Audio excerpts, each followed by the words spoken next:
Hola, ¿qué tal? Mi nombre es Enrique Morales.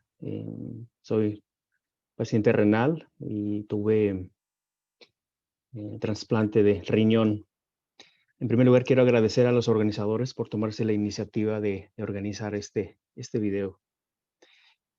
Quiero contarles algo de mí, de mi historia, cómo fue que empezó esta situación en el que tuve que pasar por insuficiencia renal crónica en el sentido emocional, físico, mental. Y fue a la edad de 22 años, recientemente había cumplido 22 años. Me acuerdo que pues, yo trabajaba y de alguna manera estos síntomas fueron un poco confusos. Al principio yo tenía como más sueño, cansancio, pesadez, falta de apetito, y yo lo relacionaba con el trabajo, con algunas otras actividades. Entonces nunca me di cuenta así tan rápido que yo padecía algo en los riñones, incluso, por ejemplo, con la presión alta. Pasó más tiempo y dejé pasar mucho más tiempo cuando ya la situación estaba empeorando, incluso ya físicamente yo ya me miraba mucho más pálido. De por sí yo soy de complexión delgada, pero perdí más peso, tenía vómito, ya el sabor de la comida pues era bastante diferente. Entonces ya fue que tomé la decisión de ir al médico. Y sí, ya fue un shock muy fuerte el saber que había algo en la sangre, que ya tenía que tener ciertas opciones, y entre esas opciones era elegir un hospital o elegir otro hospital, pero que les prometa que saliendo de esa clínica me vaya a ese hospital. Entonces, sí, fue un giro de 180 grados, cambia todo.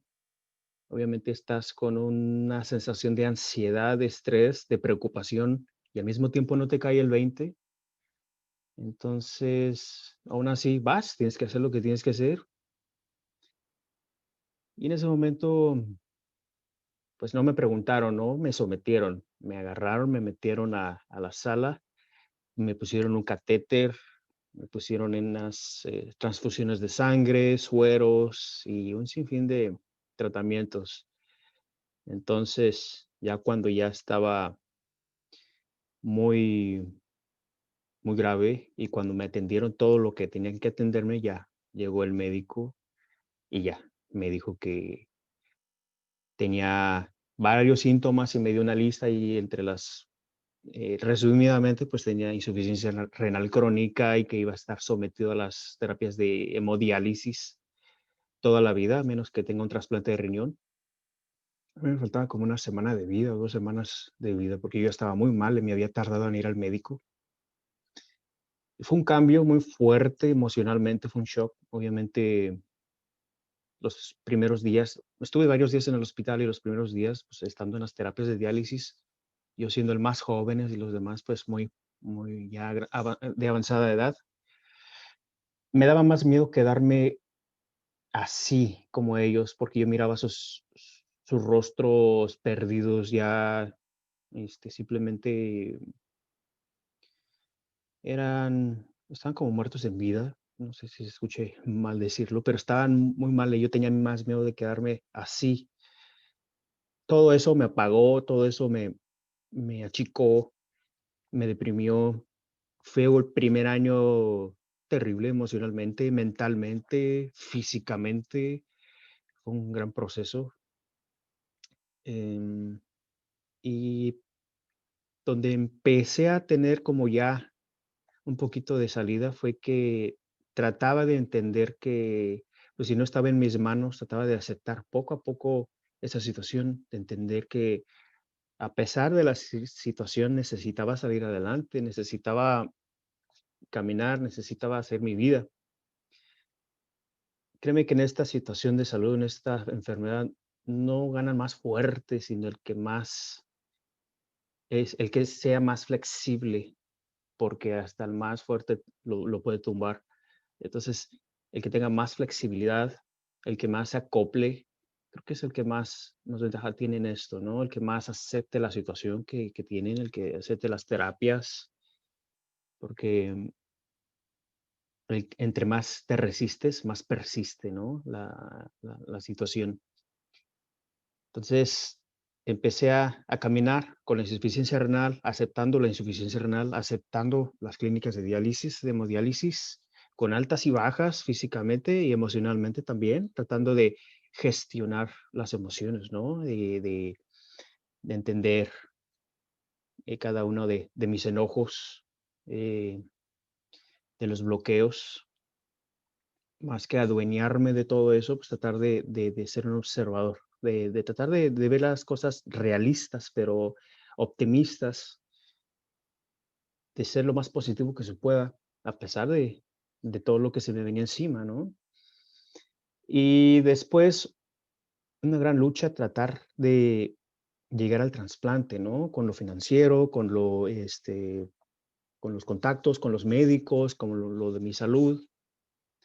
Y con lo médico, también con lo laboral, ¿no? También continuar con mi trabajo, este, continuar con algunas actividades que me permitieran, pues, estar, eh, más ligero, más libre, sentirme con más libertad, no solamente estar sometido en las terapias. Y fue que de alguna u otra manera esto me ayudó, y lo que fue la cerecita del pastel, lo que me ayudó bastante fue que tengo habilidades artísticas, me gusta mucho dibujar, pero por una u otra razón, pues, las había dejado de un lado como hobby. Y, pues, trabajaba en un restaurante, ¿no? Me la pasaba trabajando en otras cosas. Cuando estuve en las terapias 3 horas y media, ahí fue que me traje otra vez mis dibujos. Y, pues, agradezco mucho a Dios por ese talento y por darme la oportunidad de traer mis dibujos. Aparte de que mis dibujos y todos estos mis diseños, pues, me ayudan a descansar, a distraerme, a aislarme, incluso en lo económico, porque también vendía ya mis dibujos. Eso Eso me ayudó bastante a relajarme en todo esto, a quitarme un poquito más el estrés. Y le doy gracias a Dios por la oportunidad de seguir con los dibujos también, que aparte ahora, me dedico a lo del arte, gracias a Dios hay encargos. Y de no ser por, yo creo que todo lo que había pasado también, yo creo que hubiera permanecido dormido toda esa situación de mis dibujos, y es algo que amo, que me gusta. He compartido también algunos dibujos expresando lo que es insuficiencia renal. He hecho un autorretrato, ¿no? Haciéndome con mis emociones, ¿no? Con un guerrero, con unos rostros de fe, de tristeza, de paz, de todo lo que se vive ahí, todas las emociones que uno tiene ahí en las diálisis y que a veces es difícil explicarlo, ¿no? Con alguna persona que no haya padecido esa situación. Entonces, eso me ha ayudado bastante. Yo creo mucho en Dios, le doy muchas gracias a Dios por permanecer de pie. Tuve mi trasplante en el 2016, diciembre, y también no nada más acaba con el trasplante, es una responsabilidad muy grande, es un compromiso, es un reto también, y es de ir a la par con los médicos, con el nefrólogo, con la nutrióloga, con el coordinador, con trabajadora social, con el de finanzas, asegurarte que todo esté bien, involucrarte, tienes que leer, mantenerte informado sobre insuficiencia renal, sobre los medicamentos. Eso cambia la vida, pero tienes que envolverte de todo esto. Y créeme que hay mucha información, gracias a Dios ha habido mucha información y también es bueno que nos llenemos de dudas y que esas dudas se las hagamos saber a nuestros médicos. Sí, ir a la par con ellos, siempre decirles cualquier duda, por muy simple que sea, informarse bien. Y también yo creo que nuestra experiencia le va a ayudar a otros pacientes, tanto a prevenir, que es lo más importante para mí, la prevención, atiéndete si tienes ciertos síntomas, yo que tú me atiendo, pregunto, voy al médico, mínimo que me saquen sangre para ver cómo va todo y no nada más estancarse en diálisis, hemodiálisis o diálisis peritoneal, es ¿qué pasa con el trasplante? Vamos, tienes donador, tienes la manera de ir a un proceso de una lista de espera, mira que hay información. Y a mí en lo personal me gusta mucho, tengo información y me gusta mucho compartirla, compartir el mensaje, compartir mi experiencia por todo lo que he pasado. Y es algo que quiero dejarles saber, tanto en mi experiencia física, tanto en lo emocional, de que pues no se me rindan, de que esta es una situación en la que si Dios nos pone esta prueba, yo lo llamo de esa manera, tenemos también las herramientas para poder salir adelante, solo hay que agarrarnos con fe, con esperanza y todo va a salir muy bien. Simplemente tengamos mucha fe. Creo que esto pone a prueba nuestra fe, nuestra paciencia, pero primeramente Dios, pues vamos a salir todos adelante, todo bien. Y ese es un poquito de mi experiencia que quiero compartirles y agradezco mucho por la oportunidad. Muchas gracias.